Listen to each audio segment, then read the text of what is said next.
Hi, good afternoon. Welcome to Hair X, your access to the styling world. Of course, ang pinipicture natin is the media launch of a Korean beauty product, AHC. Now, I'm with the host, the very beautiful Angelique Manto. Hello! May alamin lang tayong detalye. Angelique, as a host, ano yung mga preparations na ginagawa prior to your arrival to the event? Of course, I try to make sure that I study about the brand as much as possible.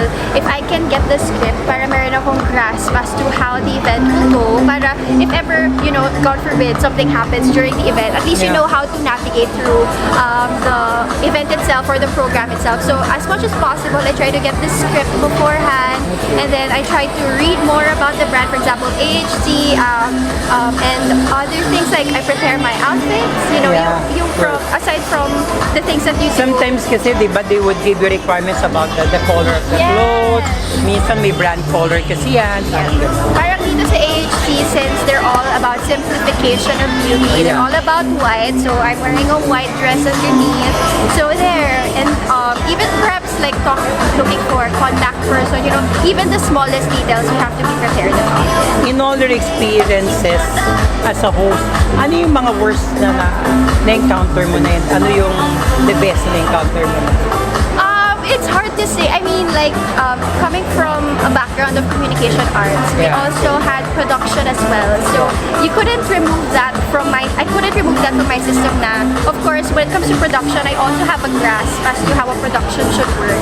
So, sometimes, I think it's not really the worst, but it's not my favorite moment when, for example, I wasn't able to have a pre-prod with the whole team. Kasi kakabaka-baka doon. Kasi gusto mo, you want to have a grasp of how the event will flow and what they want from you as well as a host, diba? So I think those are my least favorite moments, yung walang pre-prod or kahit, I mean... Was there a time na may ganon, bigla ka na lang isinampa? Yeah, there have been times like that na... And how do you handle it? I was in the... Of course, if I have the script on hand, like I asked for it the night before, so if I have the script on hand, I stick to the script that they gave me, and of course during lull moments, like for example, there's a break, I try to ask them na parang, is this where you want the event to go, or is this how you want it to flow? So yung mga moments na gano'n, you still have to contact and connect with them and talk to them, even if it's like lull moments during the event. But those is the face of the whole event, so nakakatakot talaga yun. Yung wala kang pre-prod, tapos wala ka na yung sinampa. No? Okay, thank you so much. Thank you so much. Thank you. Thank you all. Good afternoon, Ka-Hair X. I'm now here in Korean Beauty Launch. I'm with one of the best influencer and pretty face, Katarina. Katarina, I just want to ask, being an influencer, what are the preparations that you usually do before coming in an event like this?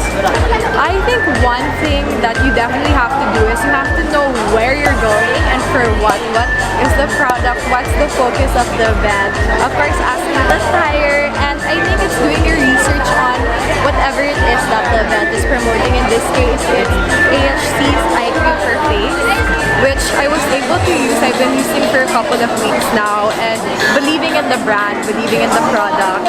And I think on the more glam side, you know, I always consult with my stylist who you met earlier. Yeah, Keith. I'm working with Keith in the future fashion shows. Miss Keith is the best. So, Miss Keith actually is very good at helping someone like me prepare, because she's able to understand the requirements for the attire. She understands my body type, and she's very versatile, from dressing me to be when I need to be the beauty queen that I was, to being more of an influencer personality. She can help the client camouflage, and I think consulting with someone like a stylist like Miss Keith is definitely a good idea. Is there a pressure in handling like a launch like this? Like if you're invited to be one of the influencer, I know that you will be given the responsibility to somehow promote it and influence people. Is there a pressure on you? I think the pressure is more on if you really agree with the values of the brand. In this case, I do agree with AHC's Eye Cream for Face, because I've recently been using it as a primer. I don't know if you can see now on my face, I have what you call milia. I don't know how I got it really, but I've had it for the past couple of months, and it was worse.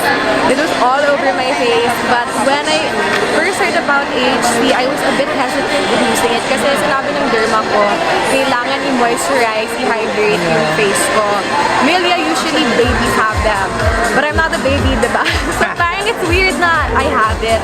So when I used it, it actually helped the Milia subside. So it was worse than So you now. really believe in the product? Yes, I do. Is it really necessary that you believe in the product before you endorse or? Yeah, kailangan talaga. There's something I don't believe in. I'll really say, hey, I don't use this. Or, for example, skin whitening. If it's just solely for purposes to whiten the skin, I rather be tan, right? I rather have the glow. So I'll really let the client know, like, this isn't something I would normally use. So I might not promote this. Yeah. Thank you so much for this. Thank you. Yes, excited for the show.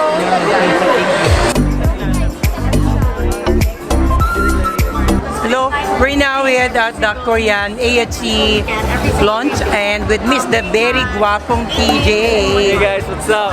Yeah, TJ. Okay, as a male celebrity, how do you take care of your hair?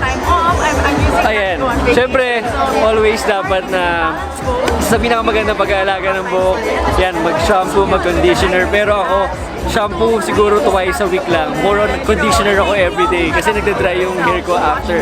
Tsaka lalo na ngayon, lagi ako nag-spray net, lagi akong naglalagay ng gel, mabilis mag-dry. So nagpupunta ako lagi sa salon, sa bench fix, para magkaroon ako ng mga treatments like hot oil para at least magkaroon ulit ng natural oil or kung kulang na ako sa oil, at least mag-moist ulit yung hair ko. Pero yun, more or less ganun lang naman yung cycle. Laging visit nyo lang lagi yung salon or meron dapat kayong mga ganung mga Sino yung habits. stylist mo sa bench fix para we can help him promote also? Ay, si Kuya Pogs yata, Pogs. Okay, si Pogs. Yeah, sa Anong branch yun? Trinoma. Okay. Trinoma Bench Fix Salon. Okay. And then, gaano ka-importante ang isang hairstyle sa'yo? Okay. Ito yan sa lalaki, parang ito yung crowning talaga ng lalaki. Yeah. Di ba? Sa babae, bag or buhok din, pero sa lalaki, ito huwag mo nang galawin lahat. Galawin mo ng lahat. Huwag lang yung buhok. Galing nung message na yun. Di ba? Kasi sa akin, parang ito yung chance ko na mas stylan Ito yung chance namin na maging creative, magbago ng look. Tsaka it helps rin to boost our confidence. Depende yan sa style ng hair mo. TJ, sa isang babae, pang ilan tinitignan mo ang buhok? Kasi minsan may mga lalaki sabi ako natitignan daw yung mata. Sa'yo, ano yung una? Totoo yun, mata talaga. Mata. Pero syempre, sa sobrang daming mga gandang buhok ngayon sa atin, hindi mo maiiwasan di tumingin. Lalo na pag mahangin. Tulad ngayon, di ba? Parang sobrang lahat ng tao, nag-aayos talaga. Tsaka sobrang, ang gandang isipin na talagang lahat tayo, na talagang inaalagaan na natin sarili natin. Ayan guys, like and subscribe. Like and subscribe. Like and subscribe Hair X. To Hair X with Larry Assistant. to Hair X by Larry Assistant. Naku, marami kayong matututunan dyan, kaya naman support at subscribe kayong lahat. Thank you, You're welcome. TJ.